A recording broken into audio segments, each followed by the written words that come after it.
검찰의 자원개발 비리 수사가 경남 기업에 대한 정권 차원의 특혜가 있었는지 여부로 확대되고 있습니다. 특히 경남 기업은 부도 직전까지 간 상황에서도 900억 원의 특혜 대출을 받은 것으로 알려졌는데요. 기업하시는 분들 입장에서는 도저히 이해가 안 되실 겁니다.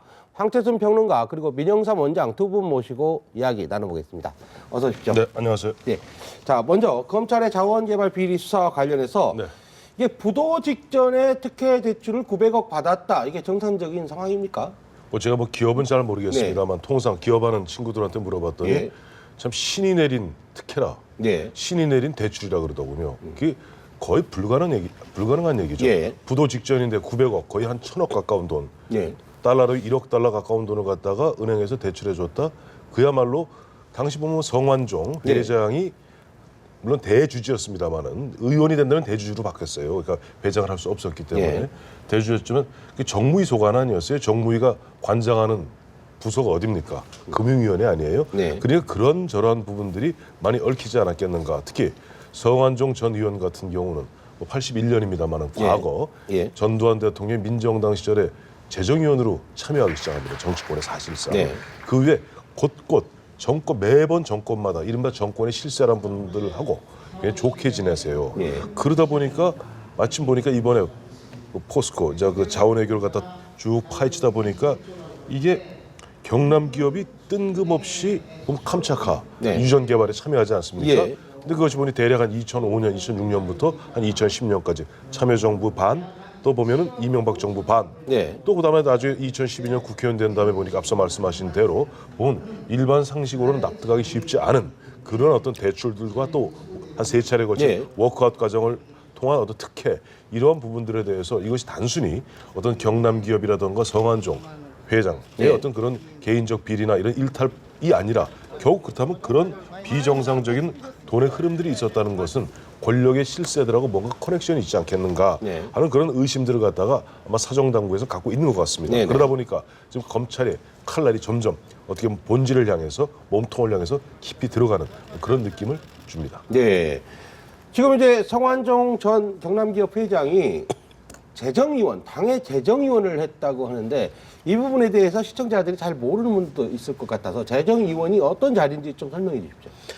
그 당의 이제 재정위원이라는 것은 결국에 당을 살림살이를 하는데 네. 여기저기 당의 후원금을 끌어모으는 그런 그 전도사 역할을 하는 사람들 예. 분들에게 이제 명함을 주는 거예요. 그래서 최측근들 당 네. 그 대표의 당 총재의 최측근들 그다음에 이제 그 중소기업 그다음에 대기업 이렇게 잘 안 알려진 사업 중에서 알짜 부자들을 다 이제 끌어모으고 예. 나중에서 결국에 그게 물주 모집책인가요? 그렇습니다. 네. 결국 쉽게 말씀드리면 예. 그걸 재정위원이라고 예. 명함을 줘서 이제 그 활동을 하게 하는데 결국에 그게 이 그 정경유착에 예. 그 아주 전도사 역할을 하는 분들을 모아놓은 게 재정위원회입니다. 그런데 또 보면 정무위 소속이기도 하지 않았습니까? 성완종 전 회장이 2013년에 워크아웃 할 때.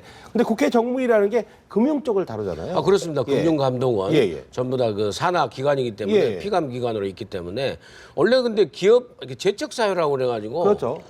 이게 기업 하시는 분들은 자기가 속한 그 관련된 상임위는 이제 못 가는 건데 이 정무위원회는 기업하는 분들은 관계는 없죠. 직접적인 관계가 없기 때문에 예. 갈 수가 있어서 간 것 같아요. 이를테면 이제 국토교통이라든가 이런 데는 못 가는 못 거죠. 갑니다. 예. 이분 같은 건설회사를 경우는. 하는 건설회사니까. 그래서 예. 그 당시 이제 일종의 그런 기피 사유, 제척 사유가 네. 됐기 때문에 그때 성완종 회장이 이 기업 경영에서 빠집니다. 그래서 예. 주식만 갖고 대주주로 남는데 사실은 눈 가리고 아웅이죠. 그리고 예. 앞서 말씀드렸던 이제 당 재정위원이라는 것이 예. 요즘은 그게 없어요. 재정위원이라는 게 왜냐니까 예전에 2004년 오세훈 정치자금법이 개정되기 전에는 예.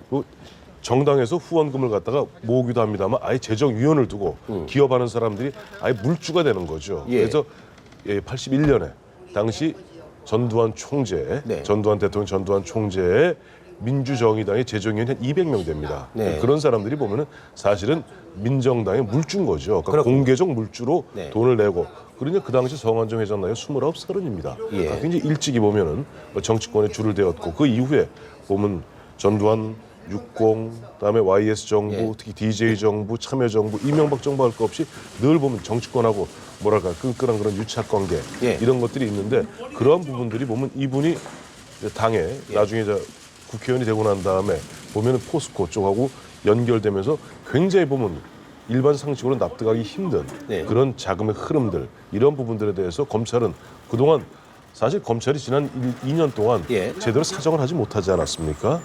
그 보면은 사실 사정이라는 게 나쁜 게 아니에요. 네.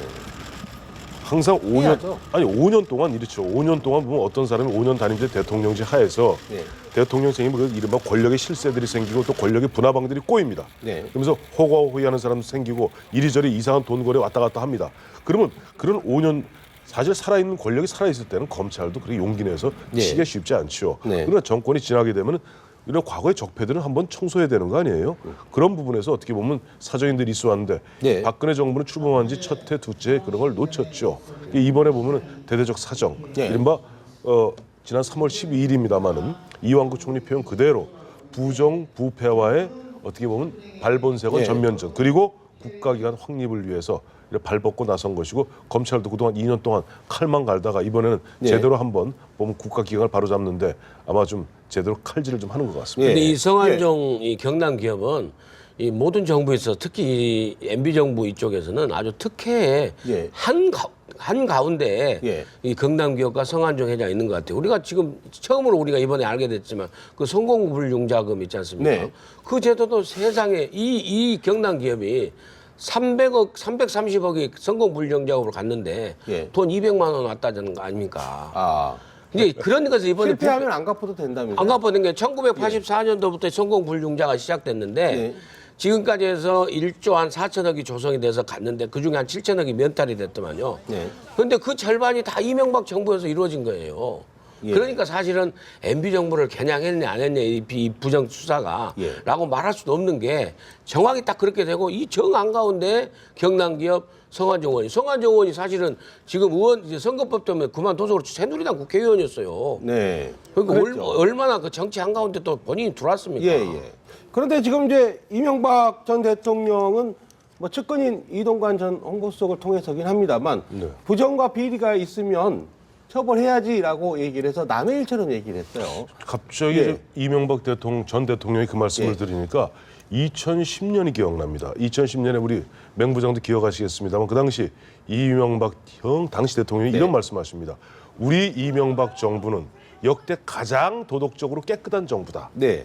그리고 몇 달 지나서 바로 이상득, 친형인 이상득, 네. 당시 전 국회 부의장 의원의 그런 비리, 박영준 전 직영부 차관 예. 비리 서서히 터지기 시작해서 한 불과 6개월 만에 당초 우리 정권은 도덕적으로 완벽한 정부다, 깨끗한 정부다 얘기했던 것이 무색해졌죠. 예. 지금도 이동관 뭐 대변인 통해서 그런 말씀을 하셨지만은 아직 검찰이 본격적으로 아직 수사 진행도 안 하고 있습니다. 예. 물론 이명박 대통령은 모를 수가 있어요. 그거는 과거 김영삼 정부를 보더라도 김영삼 대통령이 취임하시면서 뭐라고 그랬어요? 앞으로는 절대 돈 받지 않겠다.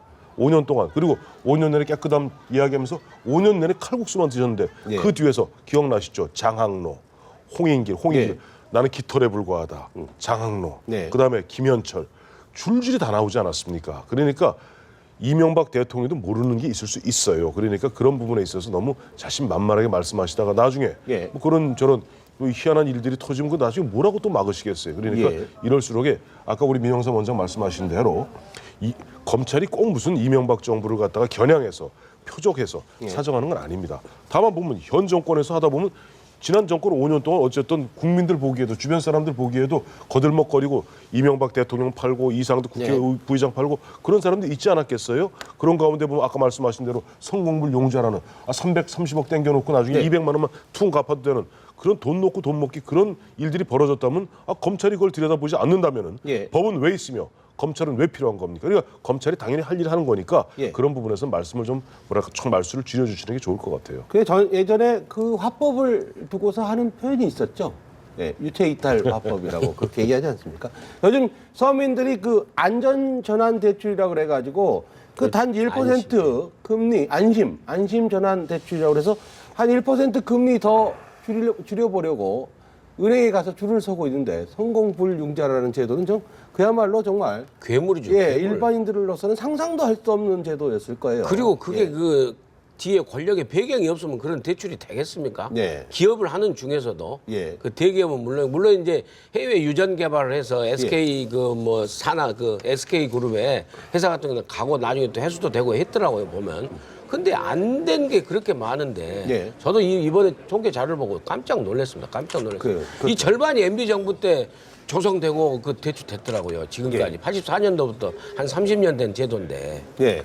근데 결국은 뭐 친이계를 겨냥한 것이 아니다라고 검찰이 얘기하고 있지만 계속 보면 포스코 수사도 그렇고 자원 얘기도 그렇고 방선 비리도 그렇고 또 오늘 아침에 신문에 나온 전 청와대 수석 비서관 네. A 씨 뭐 이름 다 압니다만 예, 이런 분도 계시고 그래요. 근데 결국은 다 이명박 정부로 가는 거 아닌가 싶어요. 이게 결국은. 결과적으로 그렇게 되는데, 정착점은. 예, 정착점은 결과적으로 그렇게 되는 이제 네. 물론 이 경남기업 성한종 회장 같은 경우에는 해외유전개발에서 노무현 정부 때 황 의원님 아까 지적하신 대로 말씀하신 대로 노무현 정부 때 2006년부터 시작된 측면이 있기 때문에 예. 노무현 정부까지도 갈 수도 있다고 저는 봐요. 그렇지만은 거기 대부분의 예. 집중 수사가 이명박 정부 때 일로 많이 집중되지 않을까. 예. 거기서 많은 그 성과가 이루어지지 않을까. 그러니까 방산비리 따르고, 네. 방산비리 따르고 특히 자원비리하고 이 권력형 정경유착의 이 부분에 있어서는 네. 이 권력형 부패에 관해서는 굉장히 이명박 정부 때 일이 많이 나올 거. 지금 다 나오고 있지 않습니까? 그리고 포스코 일은요. 정준양 회장이 누가 와도 MB맨이에요. 고향은 그 여기 영일만 아니지만은 네. 완전히 MB맨 인명으로 사해서 그 포스코 회장이 된 거 아닙니까? 포스코 회장이 권력의 어떤 그 지원 없이 되는 자리입니까?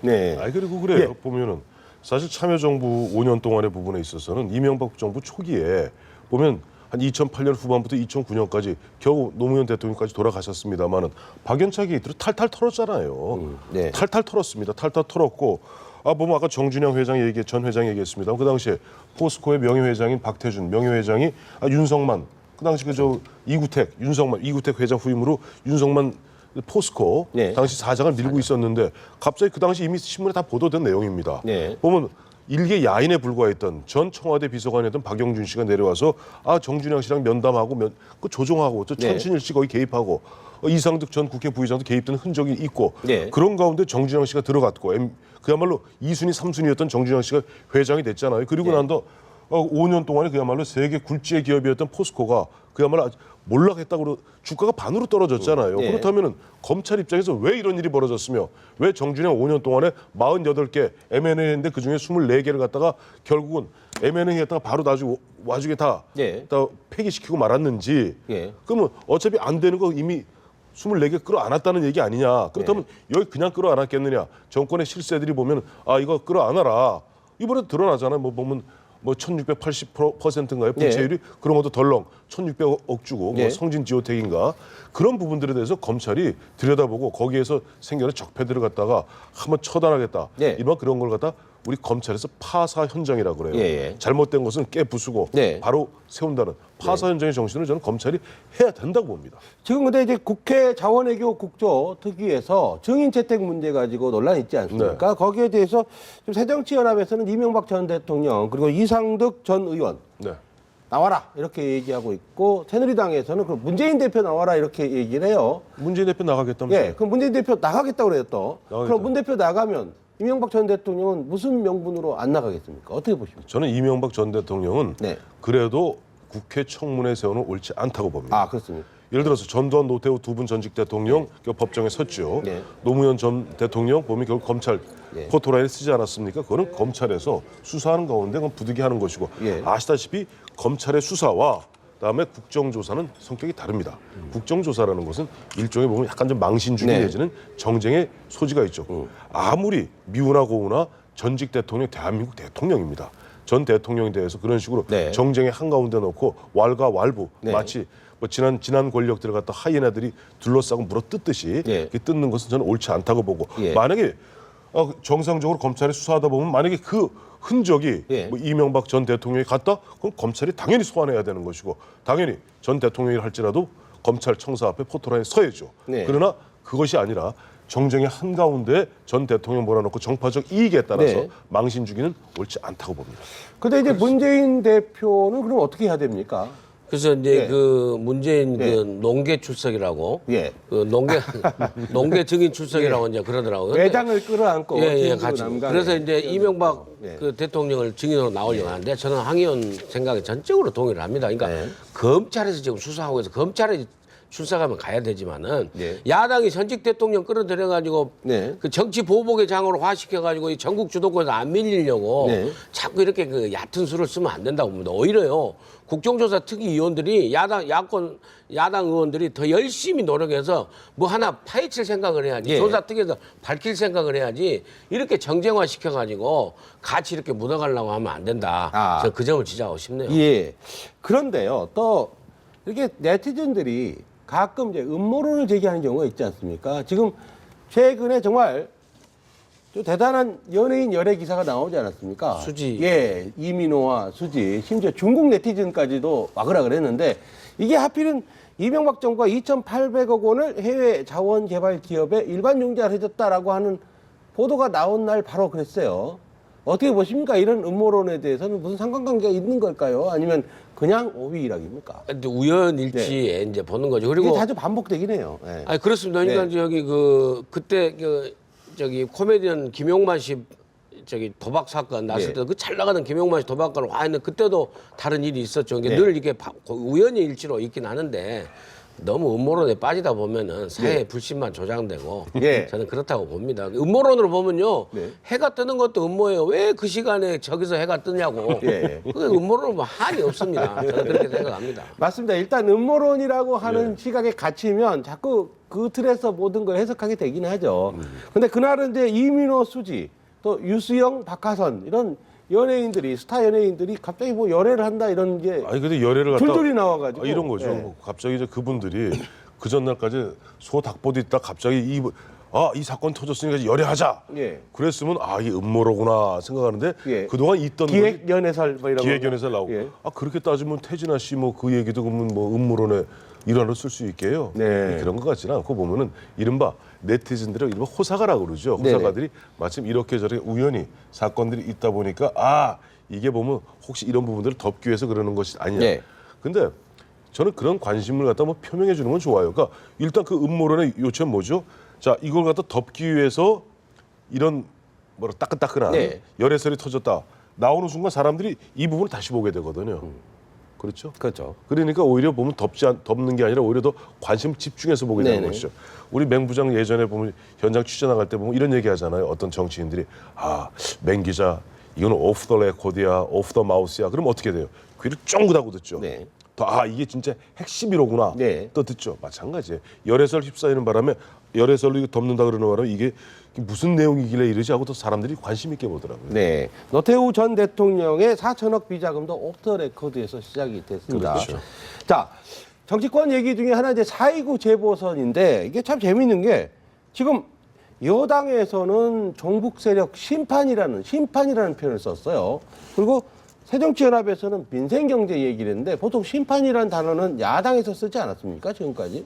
또 경제는 보통 여당에서 써왔는데 민생경제 얘기는. 이번에는 서로 갖고 있는 팻말을 맞바꾼 그런 느낌이 있어요. 아무래도 이제 예. 그 새누리당 입장에서 남의 떡이 더 커 보여서 그런 걸까요? 왜 그런지 모르겠어요. 현재 상황이 네. 특히 이제 그 성남 중원하고 예. 관악을 해서 옛 통진당 의원들이 출마를 하기 때문에 상당히 그리고 이제 그 안보 예. 이미지 여러 가지 지금 상황이 뭐 사드 문제도 그렇고 여러 가지 예. 그 이 동북아 정세 우리 한반도 정세에서 안보 문제가 있고 하니까 손해 볼 거 없다라고 판단을 한 것 같아요. 네. 이념 공세 차원이 아니라 이것은 안보를 강조하는 오히려 그래서 안보의 천안함에 대해서 어정쩡쩡한 취하고 늘 운동권적 시각을 갖고 있는 야권의 일부 그 급진적인 세력들의 그 겨냥해서 네. 야권이 일체감 있게 안보 정당으로는 못 가기 때문에 네. 그런 허점을 노려서 이번에 이제 팻말을 바꿔서 놔두고 보니까는 또 야당은 야당대로 네. 이번에 좀 잘한 것 같아요. 어찌 됐건 간에 맨날 야당이 입만 열면은 장애투쟁이다. 네. 무슨 민주주의가 후퇴했다. 민주주의가 죽었다. 맨날 이런 소리만 하는데 네. 정말 이번에는 지갑 돈, 경제를 들고 나와가지고 예. 이거 정말 이게 상당히 나는 그 의미 있게 먹힐 수도 있다라고 이렇게 보는데 양쪽이 다 프레임을 잘 짠 것 같아요. 아, 그렇습니까? 프레임 잘 짰다 이렇게 얘기를 하셨는데 근데 프레임을 잘 짰는데 보면은 여당이 아까 말씀하신 대로 네 곳 중에 세 곳이 과거 이제 통합진보당 의원 됐는데 이게 예. 야권 연대를 통해서 됐거든요. 그러니까 새정치민주연합의 전신인 민주통합당 시절에 당시 한명수 대표 때죠. 야권 연대에서 야권 단일 후보로 나왔던 거 아닙니까? 이 부분을 갖다 먼저 강조하고 싶을 거예요. 그래서 여당 입장에서는 야당이 결국 지난해 통진당 해산되었고 이번 종북 숙주는 또 슬쩍 들고 나오겠죠. 그 얘기 나오는데 그건 조금 뭐랄까 좀 진부하고 이제 조금 지겨워요. 솔직히 지겹고 오히려 보면 야당이 오히려 이번에 프레임을 잘 잡았어요. 아, 그렇습니다. 뭐 연말 정산 문제, 담배값을 통한 네. 또 그런 꼼수 증세 문제, 최근에 홍준표 경남지사 때문에 얘기 나왔던 밥줄 문제, 네. 밥줄을 끊어놓고 본인은 뭐 골프 치러 갔느냐 이런 얘기들 하잖아요. 네. 그러니까 어떻게 보면 국민들 유권자들 입장에서 쏙쏙 와닿는 곳이고 네네. 마침 성남 중원이라든가 여기 관악이라든가 광주라든가 뭐 보면 서로 강남이 아니지 않습니까? 조금 보면 예전부터 보면 야권이 좀 센데거든요. 네. 이 저 강화하고 저 그렇습니다. 인천 서 빼놓고는 뭐 이쪽에서는 아무래도 보면 지금 삶에 지쳐 있고 보면 어떤 힘들어한단 말이에요. 경제적으로 어렵다는 것은 뭐 정부도 인정하는 바 아닙니까? 그렇다면 오히려 보면은 지갑 문제를 들고 나온 왜 지갑을 갖다 뺏어가느냐 하고 지갑 문제를 들고 나온 야당이 오히려 더 소구력이 있을 수가 아, 있죠. 그렇군요. 혹시 부작용은 없을까요, 민영삼 원장님? 보통 이게 이 태진아가 힙합을 부르거나 서태지가 트로트를 부르면 반응이 생각보다 안 좋을 수도 있습니다. 근데 이제 그 야당의 그 경제 정당이 먹히려면 내부에서 일체감 있게 얘기가 나와야 되거든요. 예. 그래서 안정감을 주고 하는데 갑자기 또 일테면은 예를 들면은 박상옥 대법관 청문회 같은 경우도 네. 빨리빨리 입원해서 다행이지 그런 행동들이 일체감 있게 쭉 나와야지 자꾸 정청래 의원이라든지 네. 운동권 출신의 그런 의원들이 자꾸 그 불안하게 생각하는 그 야당의 강성 투쟁의 이미지를 하는 행보를 해버리면은 이게 희석되고 국민들이 아 진짜인가 하는 문제가 있을 수 있죠. 그리고 이번에는 보궐선거이기 때문에 지금 이제 사람 후보로 우리가 좀 봐야 될 것 같아요. 그러니까 이 프레임도 프레임이지만은 지금 관악을에 정동영 전 대통령 후보가 지금 거의 나오는 걸로 지금 이게 상황이 돼가는 것 같은데요. 네.